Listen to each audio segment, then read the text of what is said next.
Okay, good morning mga kabarbs.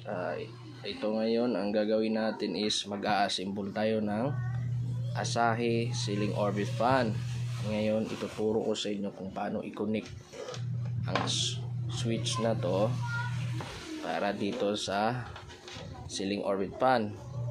Ito naman ay pwede mo siyang idirekta sa saksakan. Kagana yan, iikot. Kaso lang, walang switch. Tuloy-tuloy lang siya.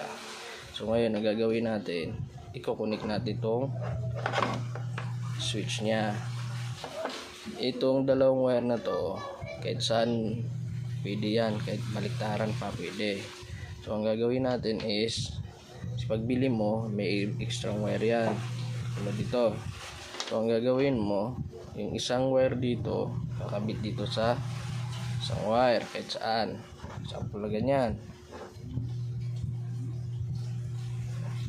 Yan. Tapos, yan, connect na. Itong extra wire na to, ito ang mangyayari papunta sa outlet.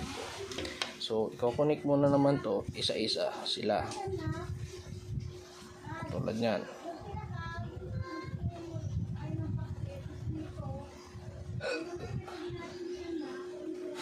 Ting sa ting, mura man sig ay kabuk na siguro ni.